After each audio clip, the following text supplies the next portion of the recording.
My dear friends and my dear students, welcome back to my channel Learn and Grow by MKS।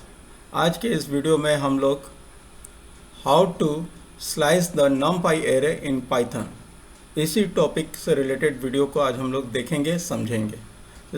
तो चलिए हम अपना ये video start करते हैं। इसको ध्यान से देखिए। A3 इक्वल टू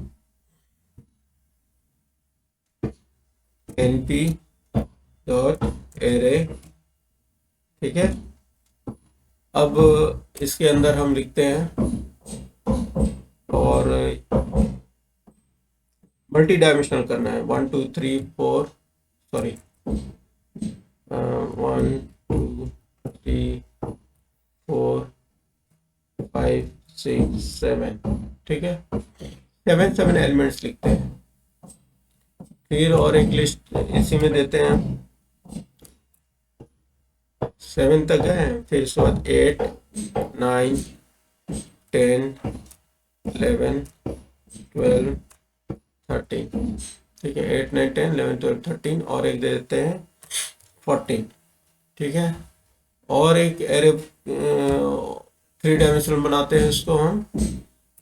13 के बाद हम चलते हैं 14 के बाद हम चलते हैं 15 16 17 18 19 20 21।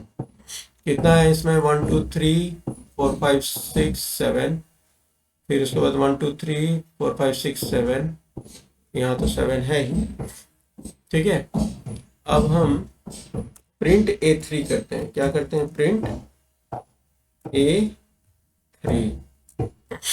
इसको रन करके देखते हैं। 3 डायमेंशनल एरे क्रिएट हुआ, देखो हुआ है ना। 3 डायमेंशनल एरे में रो एंड कॉलम इंडेक्सिंग होती है। इतना याद रखिएगा, रो सिंगल रो है, उसी तरह से इंडेक्सिंग होगा जैसा सिंगल डायमेंशनल एरे में होता है। 1 डायमेंशनल एरे में जैसे ये 1 2 3 4 5 6 7 जो एलिमेंट्स हैं, या 8 9 10 11 12 13 14 के जो एलिमेंट्स है, चाहे थर्ड रो का जो एलिमेंट्स है, उनका रो इंडेक्स, उनका कॉलम इंडेक्स वैल्यू ऐसे ही चलेगा 0 1 2 3 4 5 6। और रो इंडेक्सिंग कैसे होगा? ऊपर से आएंगे। This is the first row का इंडेक्स वैल्यू होगा 0, सेकंड रो का इंडेक्स वैल्यू होगा 1, थर्ड रो का इंडेक्स वैल्यू होगा 2। अब जैसे कि सिंगल रो में हम लोग क्या करते थे, 2:6 लिखे, मतलब कि सिंगल रो में पार्टिकुलर इंडेक्स वैल्यू पोजीशन से नेक्स्ट इंडेक्स पोजीशन तक के एरो को हम एक्सट्रैक्ट करते थे। अब सपोज दैट अब हमको इसमें से एक्सट्रैक्ट करना है ना। सपोज दैट A4 लिया हमने, ठीक है।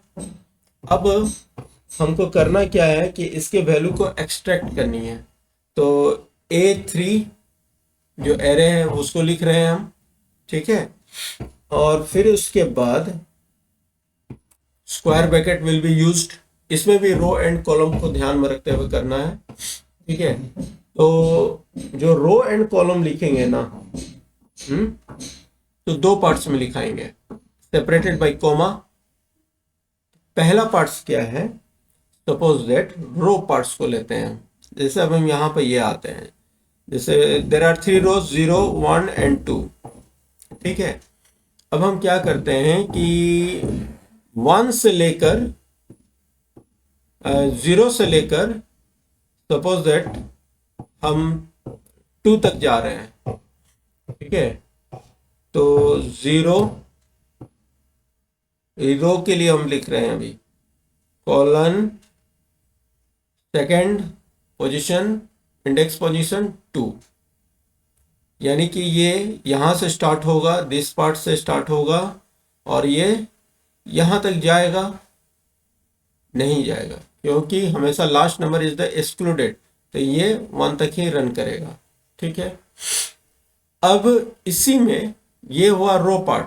अब हम कॉलम पार्ट लिखेंगे, कोमा देकर कॉलम पार्ट। इस पार्ट को, ये जो सिंटेक्स है वेरी इंपॉर्टेंट है। अब इसको हम कैसे लिखेंगे? सपोज डेट कॉलम है, पहला है 0, दिस वन 0, फिर 1 फिर 2, ठीक है। अब हम स्टार्ट करते हैं सपोज दैट 1 से, ठीक है। तो हम लिखते हैं 1 कॉलम के लिए, यहाँ नहीं, यहाँ 1 कॉलन, कहाँ तक हम जाएंगे? सपोज दैट हमको 4 तक डिस्प्ले कराना है, तो 0 1 2 3, तो 3 तक आ रहा है, तो 3 लिखेंगे तो क्या 4 डिस्प्ले होगा? 4 वाला एलिमेंट आएगा? नहीं आएगा।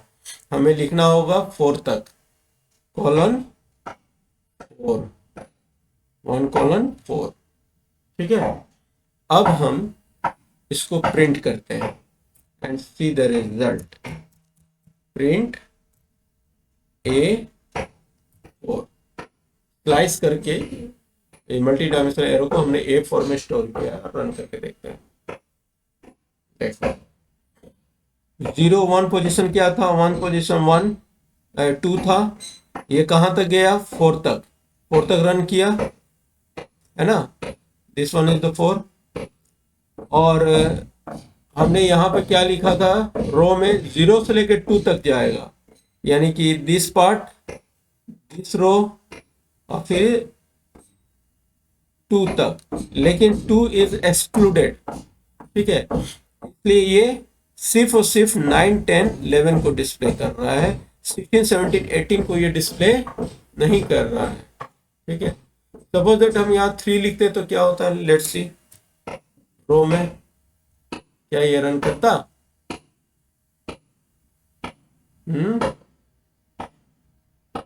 रन किया। अब जाके 16 17 18 लास्ट वाला जो रो है उसके भी एलिमेंट्स को ले रहा है बीच से, जहां पर कॉलम के लिए जो पोजीशन स्पेसिफाई किया गया है। समझ में आया? This is the way to slice the array. Okay friends and my dear students, अगर आपको ये वीडियो पसंद आया है तो आप इसको प्लीज़ लाइक कीजिए, शेयर कीजिए, कमेंट कीजिए और सब्सक्राइब कीजिए, और अपने दोस्तों के बीच में भी इसको शेयर कीजिए, उनको भी बताइए, so that they can also get the benefit from this video. Till then, goodbye and take care.